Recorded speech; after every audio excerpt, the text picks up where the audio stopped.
المريض اللي عنده سكر هو عرضة ان يجيله مشاكل في القلب 3 أضعاف اللي ما عندوش سكر.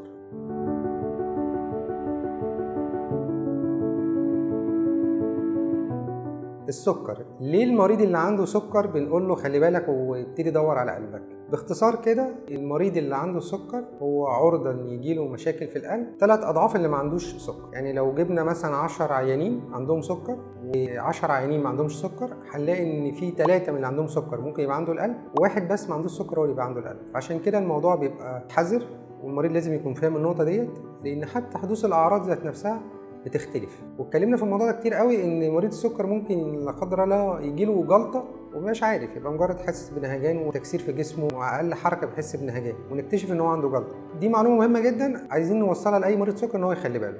ليه السكر بيسبب مشاكل في القلب؟ لان ارتفاع نسبه السكر في الدم بيؤدي ان يبتدي يحصل التهابات في الاوعيه الدمويه، وعلى حسب حجم الاوعيه الدمويه يبتدي يظهر المشكله. يعني لو الاوعيه الدمويه رفيعه زي الشبكيه فيحصل مشاكل في العين، لو متوسطة زي الكلى أو القلب أو المخ فنلاقي إن يبتدي يحصل مشاكل كتيرة قوي بتخص الدورة الدموية اللي رايحة للقلب أو الدورة الدموية للمخ أو الكلى.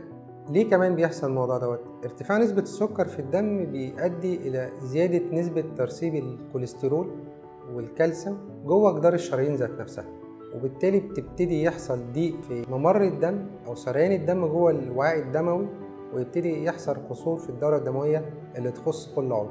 طب دلوقتي أنا كمريض سكر إزاي أحمي قلبي إن يحصل له مشاكل؟ أول حاجة أنت كمريض سكر لازم تبتدي من الأول خالص تاخد العلاج بتاعك وتتابع السكر زي ما دكتور السكر طلب منك بالظبط، عن طريق التحاليل، عن طريق النظام الغذائي اللي بيتحط لك، عن طريق تظبيط العلاجات وانتظام العلاجات في أوقات معينة، تبقى عارف إيه هي المضاعفات وإيه المشاكل اللي ممكن تحصل لك من السكر، عشان لو لا قدر الله حصل فيها أي حاجة تبتدي تدور على السبب على طول. طب عايز تطمن على قلبك تعمل ايه؟ اول حاجه لازم تبقى عارف ان انت من يوم ما تشخصت ان انت عندك سكر زي ما بتتابع تحليل السكر تتابع تحليل الكوليسترول، لان ارتفاع السكر لوحده بيؤدي الى ارتفاع نسبه الدهون الثلاثيه، بالتالي بتؤدي الى ارتفاع نسبه الكوليسترول. كتير جدا بنلاقي مرضى بيكون الدهون الثلاثيه عندهم عاليه قوي ومش عايزه تستجيب للعلاج، ويكون السبب هو ارتفاع السكر. المشكله الرئيسيه عنده ان هو السكر عنده عالي فرفع لي نسبة الدهون الثلاثية، وبالتالي الكوليسترول طالع عالي. وطول ما هو الدهون الثلاثية الخاصة بالمريض عالية بالتالي هيحصل ارتفاع في الكوليسترول، وبالتالي المريض بيكون عرضة أكتر إن يحصل له مشاكل في الشرايين وتصلب في الشرايين. طب إيه أنت تطمن إزاي إن مفيش أي حاجة عندك في القلب؟ لازم من وقت للتاني تبقى تعمل أشعة إيكو ورسم قلب صفة دورية على الأقل كل سنة مرة، تطمن إن مفيش أي حاجة جدت على القلب، لأن السكر لوحده بيؤدي إن يحصل مشاكل ومضاعفات وتغيرات جوه القلب والمريض مش حاسس أساسا لأن هو عنده مشكلة. اللي بيحصل ان اول حاجه تبتدي الدوره الدمويه والشرايين اللي بتغذي القلب يحصل فيها مشكله ويحصل فيها ضيق اللي هو قصور الشريان التاجي.